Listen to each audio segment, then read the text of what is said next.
إلا الله وحده لا شريك له ونشهد أن محمدا عبده ورسوله الذي أرسله بالحق بشيرا ونذيرا وداعيا إلى الله تعالى بإذنه سراجا وقمرا منيرا فقد قال الله تعالى في كلامه المجيد وفي فرقانه الحميد। আসেন আমি সরাসরি কোরআন থেকে তাফসীর শুরু করে দিই। আমরা আজকে যে সূরা থেকে আলোচনা শুনবো এই সূরাটির নাম হলো সূরা মায়দা। কি নাম বললাম? সূরা মায়দার 67 নম্বর আয়াতে কারিমা। লক্ষ্য করুন, আল্লাহ রাব্বুল আলামিন সর্বপ্রথম বলেছেন, ইয়া আইয়ুহার রাসূল, হে রাসূল, বাল্লিগ, আপনি তাবলীগ করেন। জোরে বলেন সুবহানাল্লাহ। বাল্লিগ শব্দটি হলো আমরের সিগা। আমর শব্দের অর্থ হলো আদেশ করা। আল্লাহ তাআলা সর্বপ্রথম নবীকে আদেশ করে বলতেছেন, বাল্লিগ, আপনি তাবলীগ করেন। তাহলে চিৎকার করে বলেন, তাবলীগ করতে হবে হুকুম কার? আল্লাহ। আরো জোরে।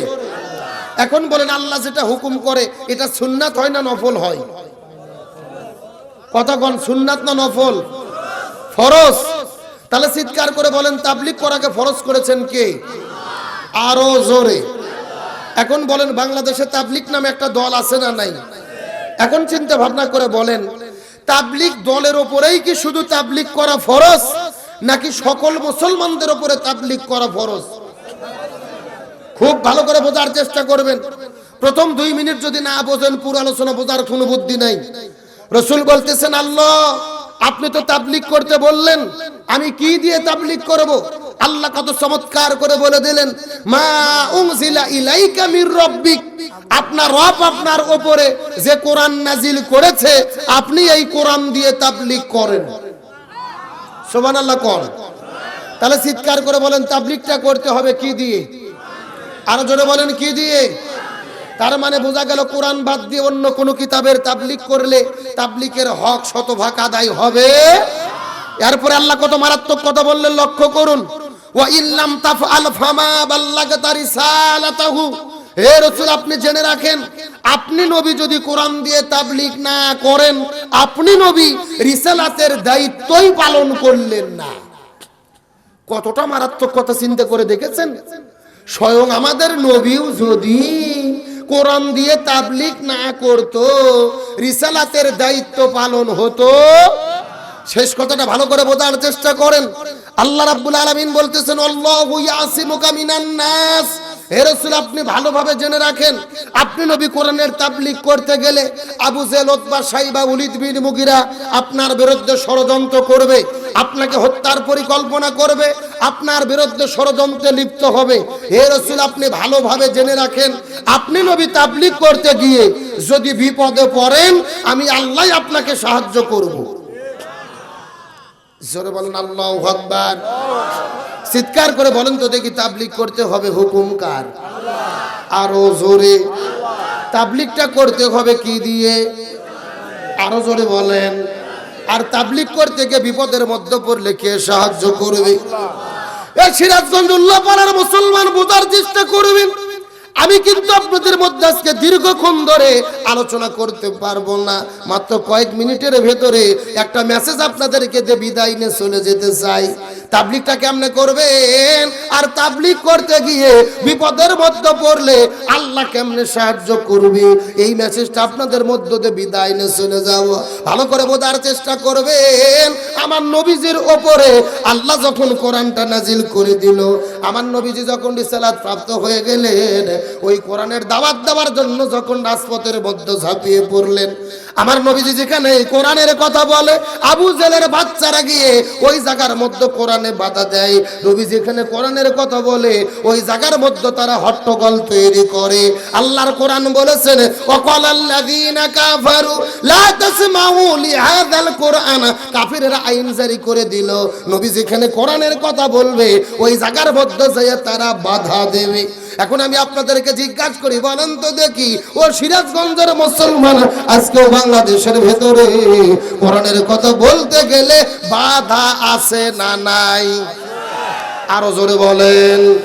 আমার কথা সোজা, সেই সময় আমার নবীজি কোরআনের মাহফিলে কথা বলেছে, আবু জেলের বাচ্চারা যায় বাধা দিয়েছে। আজকেও বাংলাদেশের ভেতরে যারা কোরআনের মাহফিলে বাধা দেয়, এরাই হলো আবু জেলের ভাইরা ভাই। আরো জোরে বলেন। এই রকম লোক আমাদের সমাজের মধ্যে আছে না নাই? আরো জোরে বলেন। মদের আড্ডা চলে, কোনো বাধা নাই। নারীদের দেহ ব্যবসা চলে, ওই জায়গার মধ্যে কোনো বাধা নাই। সিনেমার হল চলে, ওই জায়গার মধ্যে কোনো বাধা নাই। যাত্রা চলে, কনসার্ট চলে, কোনো বাধা নাই। অথচ কোরআনের মাহফিলে যারা বাধা দেয়, কোরআনের মাহফিলে যারা ভেজাল করে, কোরআনের মাহফিলের যারা বিরোধিতা করে, এরাই হলো ডিজিটাল আবু জেহেল। এ কথা বলে না গেল। সেই সময় আবু জেহেল ছিল, আমরা বুঝতে পেরেছি, কিন্তু বর্তমানে বাংলাদেশের ভেতরে এমন আবু জেহেল তৈরি হয়েছে যারা আসল আবু জেহেল কেউ ছাড়িয়ে গেছে। আরো জোরে বলতে হবে। মনের মধ্যে বড় কষ্ট লাগে। এই যে মাহফিল করতেছেন, এই মাহফিল আমি আসার পরে লক্ষ্য করে দেখলাম, মাদ্রাসার 2 তলার মধ্যে আমাকে রেস্টের জায়গা দিয়েছে।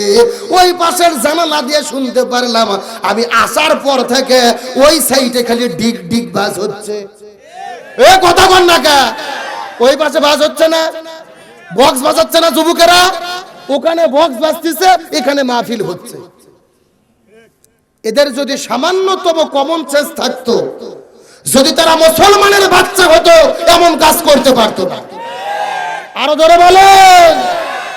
মনের মধ্যে বড় কষ্ট লাগে, কথাটা বোঝার চেষ্টা করবেন। কয়টা কথা বলবেন? সৎ কাজের আদেশ দেওয়া লাগবে, অন্যায়ের বাধা দেওয়া লাগবে, কার হুকুম? আরো জোরে বলেন। অথচ গত 2 দিন আগের ঘটনা, বাংলাদেশের চট্টগ্রামে ফটিকছড়ি থানার মধ্যে এমন ঘটনা ঘটে গেল, একটা মসজিদের ইমামকে নিয়ে গেছে বিয়ে পড়ানোর জন্য। যাই লক্ষ্য করে দেখে, বিয়ের বাড়িতে গান বাজতেছে, ডিগ ডিগ ডিগ ডিগ শব্দ হচ্ছে, ওই কনসার্ট চলতেছে বক্সের সাউন্ডে, পুরো এলাকাটা কাঁপিয়ে তুলে ফেলেছে।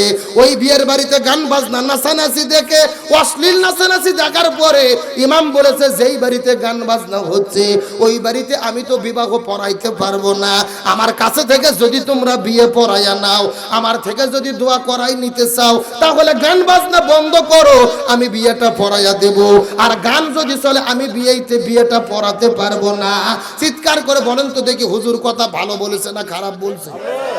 আরো জোরে বলেন। আপনারা তো বলতেছেন ভালো বলেছে, কিন্তু এই কথা বলার পরে ওই এলাকার মাতা মুরব্বি যারা মসজিদের দায়িত্বশীল ছিল, ওই হুজুরকে মসজিদের চাকরি থেকে বাদ দিয়েছে। শুধু বাদ দেয় নাই, তার যত আসবাবপত্র ছিল সব কিছু টেনে হেসড়ে বের করে 1 ঘন্টার মধ্যে হুজুরকে গ্রাম থেকে তারা তাড়াইয়া দিছে। নাউজুবিল্লাহ বলবেন না? একটা মসজিদের খতিব, একটা মাদ্রাসার মুহতামিম, দীর্ঘদিন ধরে গ্রামে দায়িত্ব পালন করেছে। গ্রামের মুরব্বির বিয়ে, তাকে হুজুরকে বলতেছে বিয়ে পড়াতে হবে। হুজুর বলেছেন, আমি যদি বিয়ে পড়াইতে চাই, গান বাজনা, অশ্লীলতা, কনসার্ট বক্স গুলোকে বন্ধ করতে হবে, তাহলে আমি বিয়ে পড়াবো। এই কথা বলা কি হুজুরের অন্যায়? আরো জোরে বলেন অন্যায়। অথচ একটি কথা বলার কারণে আজকে তারা হুজুরকে চাকরিচ্যুতি করে বের করে দিয়েছে।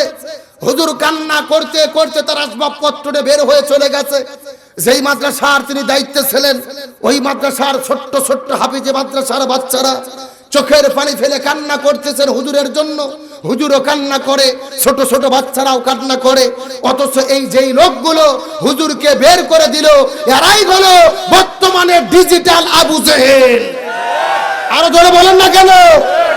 নিঃসন্দেহে আবু জেহেলদেরকে বলতে চাই, তোমরা যে আলেমকে অপমান করেছো, শুধু আলেমকে অপমান করো নাই, এই আলেমের মাধ্যমে তোমরা আমাদের বিশ্ব নবীকে অপমান করেছো। তোমরা যে আলেমের চোখের পানি ঝরিয়েছো, শুধু আলেমের চোখের পানি ঝরাও নাই, এর মাধ্যমে আমার নবীজির চোখের পানি তোমরা ঝরাইছো। এই পৃথিবীর নবী রাসূল আসবে না, আল উলামা ওয়ারাসাতুল আম্বিয়া, আলেমগুলো হলো নবীগুলোর ওয়ারিস। আর সেই আলেমদের সঙ্গে কি ব্যবহার করা হচ্ছে? আমার ভাইরা, এটা শুধু চট্টগ্রামের ফটিকছড়ি নয়, সারা বাংলাদেশের একই অবস্থা। আরো জোরে কোন না কে? যদি মসজিদের খতিব একটু হক কথা বলে জুমার দিনে, তারপরে তার চাকরি আউট হয়ে যায়। এই যে আমি আব্দুল সালাম যুক্তিবাদী, 4 মসজিদে চাকরি করেছি, 4 মসজিদ, হক কথা বলি, সত্য কথা বলি, কমিটির লোক ফোন দিয়ে বলে হুজুর আসার আর দরকার নাই। কথা কি বোঝেন নাই? এই মাদ্রাসার ছাত্র বসো দেখি, এই ছেলেপেলে কিন্তু ভাইরাস বেশি, একজন উঠতে ধরলে সবাই উঠতে ধরে। সাধারণ লোকজন উঠে যাবে কোনো আপত্তি নাই, একটা মাদ্রাসার ছাত্র যাতে উঠতে না পারে। মাহফিল নষ্ট করার জম। আমার দিকে লক্ষ্য করেন, তাহলে বলেন আলেমের অপমান কি সহ্য করা যায়, মেনে নেওয়া যায়? আজকে একদিকে লক্ষ্য করে দেখেন, আপনাদের এলাকায় লক্ষ্য করে দেখেন, মসজিদের খতিব যদি হক কথা বলে, জালেমের জুলুমের বিরুদ্ধে কথা বলে, নির্যাতিত আলেমের পক্ষে কথা বলে, সমস্যা হয় কি হয় না? আরো জোরে বলেন। এখন যেই মসজিদের খতিব যত তেল তেলা, ওই গ্রামের মুসল্লিরা তাকে তত ভালোবাসে। কথা কি ঠিক বললাম? আরো জোরে বলেন। আজকে লক্ষ্য করে দেখেন বাংলাদেশের ইমাম এবং খতিবদের কি অবস্থা। একটা মসজিদের মধ্যে খতিব দাঁড়িয়ে গেছে বক্তব্য দেওয়ার জন্য, সুদের বিরুদ্ধে কথা বলেছে যে সুদ হলো সবচাইতে বড় জঘন্য, আপনারা কেউ সুদ খাবেন না, সুদের কাছে যাবেন না। নামাজ শেষ হয়ে গেল, মসজিদের সভাপতি ডাক দিয়ে বলে, খামাক আপনি কেন সুদের ওয়াজ করলেন? সুদের ওয়াজ বাদ দিয়ে কি কোরআনে আর কোনো ওয়াজ নাই? আমাদের মসজিদের যিনি সেক্রেটারি, ইনি সুদের ব্যবসা করে, এই ওয়াজ করলে কিন্তু বেতন বন্ধ হয়ে যাবে। কি বন্ধ হবে? ইমাম বলতেছে দরকার নাই, সুদ বাদ দিলাম। পরের সপ্তাহে খতিব সাহেব আবার বক্তব্য দেওয়া শুরু করেছে, সেদিন আবার বক্তব্য দিচ্ছে, খবরদার আপনারা ঘুষ খাবেন না, ঘুষ হলো জঘন্য অপরাধ। নামাজ শেষ হয়ে গেছে, সভাপতি তো খুবই রাগ করছে ইমামের ওপরে। তার কারণ হলো ইমাম কাস্টম অফিসে চাকরি করে, মাঝে মধ্যে টেবিলের টল দিয়ে হাদিয়া গ্রহণ করে। কথা কি বোঝেন নাই? সভাপতি টেবিলের নিচ দিয়ে হাদিয়া গ্রহণ করে। সভাপতি ডাকতে বলতেছে আপনার কি খবর খারাপ নাকি? ইমামতিত্ব করবেন নাকি বিদায় নেবেন? তখন ইমাম বলতেছে দরকার নাই, ঘুষ বাদ দিলাম। আগের দিনে সুদ গেছে, পরের দিনে ঘুষ গেছে, তৃতীয় দিনে মঞ্চে ওঠার পরে মেম্বারের মধ্যে বক্তব্য দিচ্ছে, খবরদার আপনারা পর্দা করবেন, স্ত্রীদেরকে পর্দা করাবেন, আপনাদের সন্তানদেরকে পর্দা করাবেন। যার নিয়ে পর্দা করে না, বেপর্দা হয়ে ঘোরাফেরা করে, তারা কিন্তু জীবনে কোনোদিন জান্নাতে যেতে পারবে না। আদাইসুলা ইয়াদখুলুল জান্নাহ, আদাইসুলা তাদখুলুল জান্নাহ, দাইস কখনো জান্নাতের মধ্যে যেতে পারবে না। দাইস হলো তারা যাদের অধীনস্থ মেয়েরা, অধীনস্থ স্ত্রীরা পর্দা করে না, অধীনস্থ মহিলারা পর্দা করে না। এই ওয়াজ যখন শেষ হয়ে গেল, মসজিদের সব মুসল্লি খেপা, কারণ কারু বউ আর বিটি পর্দা করে। আরো জোরে বলেন করে। ইমাম চিন্তা করছে চাকরি টিকানো লাগবে, প্রথম দিন সুদ করে বিপদ, তারপরের দিন ঘুষের ওয়াজ করে বিপদ, আজকে পর্দার ওয়াজ করে বড় বিপদ। পরের দিন ইমাম চিন্তা করছে চাকরি কেমনে টিকানো যায়। ওই মসজিদের মেম্বারের উপরে ওঠার পরে ইমাম নিচের দিকে চায় থেকে কারু দিকে না তাকাইয়া ইমাম ওয়াজ করতেছে, তোমরা যা করো করো, নামাজটা অন্তত পড়ো। কথা কি বোঝেন নাই? মানে তোমরা যা করো করো, নামাজটা অন্তত। সবাই বলতেছে সুবহানাল্লাহ সুবহানাল্লাহ, এমন হুজুরেরই তো আমাদের দরকার। এ কথা কন না কে? এইরকম তেল মারা হুজুর আছে, তার কোনো বিপদ নাই, কিন্তু যারাই কোরআনের হক কথা বলে তাদেরই বিপদ হয়। আরো জোরে বলেন। আজকে চট্টগ্রাম ফটিকছড়ির যে আলেমকে অপমান করা হয়েছে, এই সমস্ত আবু জেলের উত্তরসূরিদেরকে বলতে চাই, যারা আলেমদেরকে অপমান করেছো, আলেমরা হলো নবী গুণের ওয়ারিস। কোন বৈধ সন্তান আলেমদের সঙ্গে বেয়াদবি করতে পারে না। আল্লাহর কোরআন বলেন উতুল্লিম বাদা যালিকা জানিম, নিঃসন্দেহে যারা আলেমদের সঙ্গে বেয়াদবি করে এরা হলো পিতৃ পরিচয়হীন অবৈধ জারদ সন্তান। এ জোরে কোন কথা ঠিক কিনা? একটা কথা মনে রেখো, এই আলেম যদি না থাকতো, জন্মের পরে তোমার কানে আজান হইতো না। ওই আলেম যদি না থাকতো, তুমি বিয়ে করে বউকে নিয়ে আনন্দ করতে পারতা না। ওই আলেম যদি না থাকে, মরার পরে তোমার জানাজা হবে। আমরা বর্তমানে ঢাকা শহরে সব আলেম এক হয়ে গেছি, যারা আলেমদের বিরোধী, ইসলামের বিরোধী, এই নাস্তিক মুরতাদ বেঈমানদের জানাজা কোনো হুজুরের দ্বারা হবে না। কথা কন না কে? আমরা সব হুজুর যদি একদল হই, ওরা কিছু করতে পারবে? পারবে না। তার বাস্তব প্রমাণ গত 4 বছর আগে ঢাকাতে এক সব্যসাচী কবি মরে গেল শয়তান শামসুর রহমান। এই বাটপার মরার আগে বলছিল যে ফজরের যখন আজান দেয় মনে হয় ব্যবসা তার খরিদ্দারকে ডাকতেছে। জোরে কর নাউজুবিল্লাহ। এ মরে যাওয়ার পরে আমরা ঢাকা শহরে সব আলেম একদল হয়েছি, এর জানাজা কেউ পড়বো না। পুলিশ যায় দেখে বড় মসজিদের ইমাম আগে পড়ে চলে গেছে, কিন্তু মুয়াজ্জিন আছে, মুয়াজ্জিনকে ধরে নিচ্ছে নামাজ পড়ানোর জন্য। নামাজও পড়াইছে। নামাজ পড়ার পর আমরা জিজ্ঞেস করলাম, এই মুয়াজ্জিন তুমি নামাজ পড়াইলা কেন? মুয়াজ্জিন বলতেছে টেনশন করো না, পেশাব পায়খানা করে ওযু করিনি, দোয়াও পড়িনি, বিনে ওযুতে বিনে দোয়াতে মার দিছি। তার কারণ হলো ওস্তাদের মার। জোরে বলেন ওস্তাদের মার। তোমরা সারা জীবন হুজুরদের বিরোধিতা করবা আর আমাদেরকে মরার পরে জানাজা পড়ে নেবা। যাবো ঠিকই নামাজ পড়াতে, আল্লাহু আকবার বলে চুপ করে থাকবো, কোনো দোয়া পড়বো না, ফাটা বাটাম। কথা বলে না কেন? এদের মার হবে জাগা মতো, মার হবে এইরকম। আমরা আলেম ওলামা যদি একদল হতে পারি, আলেমদের বিরুদ্ধে কেউ চোখ রাঙিয়ে কথা বলতে পারবে না। কষ্ট হচ্ছে আপনাদের? তাহলে কথাগুলো সুন্দর করে বোঝার চেষ্টা করবেন। যারা কোরআনের মাহফিলে বাধা দেয় এরাই হলো আবু জেহেলের যোগ্য উত্তরসূরি। আরো জোরে বলেন। এই সিরাজগঞ্জের মুসলমান বোঝার চেষ্টা করবেন। আমি অল্প কিছু কোন কথা বলবো, কোরআনের দলিল ছাড়া কিন্তু কোনো কথা বলবো না। যতগুলো কথা বলবো কোরআন থেকে দলিল দিয়ে কথা বলার চেষ্টা করব। সূরাটির নাম হলো সূরা আনফাল। কি নাম বললাম?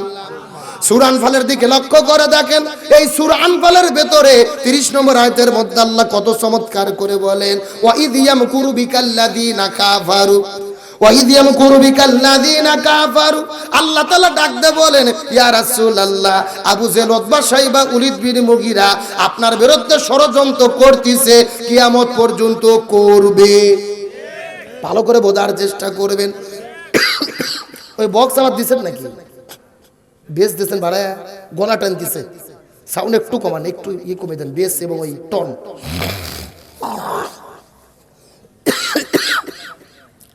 আমার ভাইরা কথাটা সুন্দর করে বোঝার চেষ্টা করেন।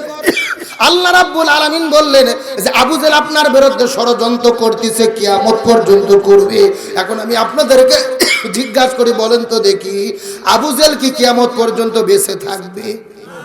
আরো জোরে বলেন। তাহলে আল্লাহ মনে হয় ভুল করে লিখেছে। সব অফ করে দেন তো দেখি, সব অফ করে দেন, শুধু মাইক রাখেন।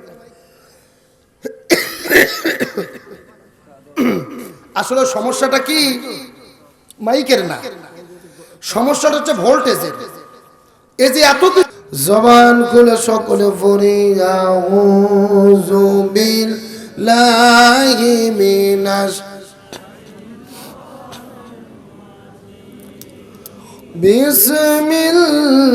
বিসমিল্লাহির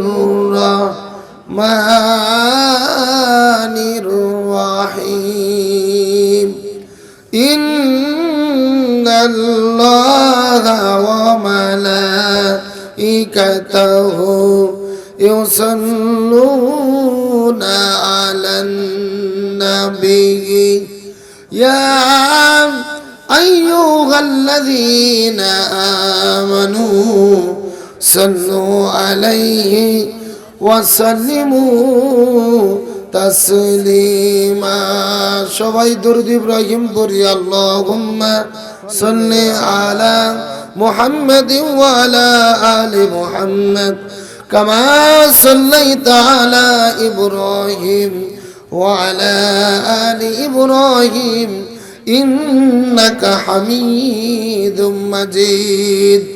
আল্লাহুম্মা বারিক আলা মুহাম্মাদিন ওয়া আলা আলি মুহাম্মাদ কামা বারাকতা আলা ইব্রাহিম ওয়া আলা আলি ইব্রাহিম ইন্নাকা হামিদুম মাজিদ।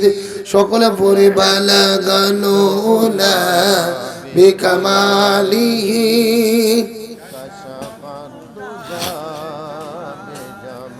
হাসনাতি জামিউ খিসালিহি সাল্লু আলাইহি ওয়া সকলে পড়ে লা ইলাহা ইল্লাল্লাহ। জোরে লা ইলাহা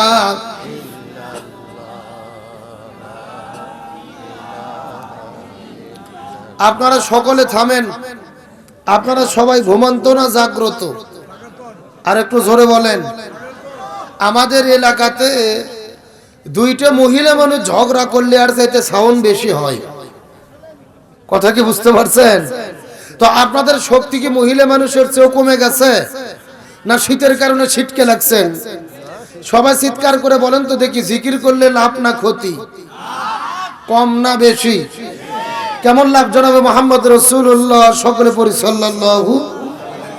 রাসূল বলেছেন বুখারী শরীফের হাদিসের ভেতরে, কোন ব্যক্তি যদি কোরআন শোনার জন্য কোনো মাহফিলে বসে যায় এবং কোরআনের আলোচনা চলতে চলতে সুবহানাল্লাহ, আলহামদুলিল্লাহ, আল্লাহু আকবার এই তাসবিহগুলো পড়তে থাকে, আল্লাহ তাআলা ওই সমস্ত ব্যক্তিদের আমলে নামায় আসমান থেকে জমিন পর্যন্ত যতটুকু ফাঁকা জায়গা আছে পুরো জায়গাকে সওয়াবে ভরপুর করে তাদের আমল নামার ভেতরে লিখে দেয়। আর একটু জোরে বলেন। তারা চিৎকার করে বলেন তো দেখি, জিকির করলে লাভ না ক্ষতি? সব কম না বেশি? তাহলে জিকির আস্তে করব না জোরে করব? সুতরাং সবার কণ্ঠকে ছেড়ে দিয়ে আকাশ বাতাস পদধলিত করে একসঙ্গে আল্লাহর জিকির করব ইনশাআল্লাহ। এবং আপনাদের মাঝে মধ্যে যার সামনে যতটুকু ফাঁকা জায়গা আছে, রাসূল বলেছেন বুখারী শরীফের হাদিসের ভেতরে, তিনটি জায়গাতে ফাঁকা জায়গা রাখা যাবে না। জোরে বলেন, কয়টি জায়গা? আরো জোরে। জোর হলো না? তার মধ্যে প্রথম নম্বর জায়গা হলো স্বামী স্ত্রী যখন বিছানাতে শুবেন। স্বামী স্ত্রী বিছানাতে শুইতে গেলে স্বামী স্ত্রীর মাঝখানে ফাঁকা জায়গা রাখা যাবে। রাসূল বলেছেন স্বামী স্ত্রীর মাঝে যদি ফাঁকা জায়গা রাখা হয়, মাঝে মধ্যে শয়তান ভেতরে ঢুকে স্বামীকে বলতে পারে যে তোর বইয়ের চাইতে তোর শালী ভালো। কথা কি বোঝা যায়? আবার বউকে বলতে পারে যে তোর স্বামীর চাইতে তোর দেওরাই ভালো। এজন্য স্বামী স্ত্রীর মাঝখানে ফাঁকা জায়গা রাখা যাবে। দুই নম্বর হলো নামাজের জন্য যখন কাতারবন্দি হবেন, নামাজের জন্য কাতারে দাঁড়িয়ে যাবেন, নামাজের কাতারের মধ্যে ফাঁকা জায়গা রাখা যাবে। আর তিন নম্বর হলো কোরআনের মাহফিলের মধ্যে ফাঁকা জায়গা রাখা যাবে। রাসূল বলেছেন কোরআনের মাহফিলের মধ্যে যদি ফাঁকা জায়গা রাখা হয়, এই জায়গাগুলো ফাঁকা থাকে না, এর ভেতরে শয়তান বসে থাকে। কে বসে থাকে? এখন আপনারা কি চান আপনাদের মধ্যে এসে শয়তান বসুক? যদি না চান, যে কয়জন লোক আছেন আমার কাছে আসেন তো দেখি। এই ছেলেপেলে সবাই কাছের দিকে আসুন। পুরো প্যান্ডেল ফাঁকা থাকে আমার কোনো আপত্তি নাই, তবে যেই কয়জন লোক আছেন আমার একটু কাছে আসেন। আমার কাছে যত আসবেন তত ভালো লাগবে ইনশাআল্লাহ। দাঁড়ান, পিছনের লোকজন দাঁড়ান, সবাই কাছের দিকে চলে আসেন, সবাই সামনের দিকে জমে জমে চলে আসেন। আর একসাথে জিকির করেন লা ইলাহা ইল্লাল্লাহ। জোরে লা ইলাহা, একসাথে লা ইলাহা সুবহানাল্লাহ ওয়ালহামদুলিল্লাহ লা ইলাহা। এই মাইক অপারেটর ভাই কই গেল? এই মাইক অপারেটর চলে গেছেন কেন? আমি 2 ঘন্টা ওয়াজ করবো, এখানে আপনার বসে থাকতে হবে। আপনি ঠিক তো ওয়াজ ঠিক, বসুন ওখানে। সব একসঙ্গে লা ইলাহা, জোরে লা ইলাহা, লা ইলাহা ইল্লাল্লাহ। বলো রে মুমিনগণ লা ইলাহা ইল্লাল্লাহ। বলো রে মুমিনগণ, এই কালেমার জন্যে নবীজি, এই কালেমার সইলেন কত জালাতুন। লা ইলাহা ইল্লাল্লাহ। বলো রে মুমিনগণ লা ইলাহা, জোরে লা ইলাহা, একসাথে লা ইলাহা, লা ইলাহা ইল্লাল্লাহ মুহাম্মাদুর রাসূলুল্লাহ সাল্লাল্লাহু আলাইহি ওয়াসাল্লাম। জন্ম আমার নবীর যুগে হলে কেমন হতো।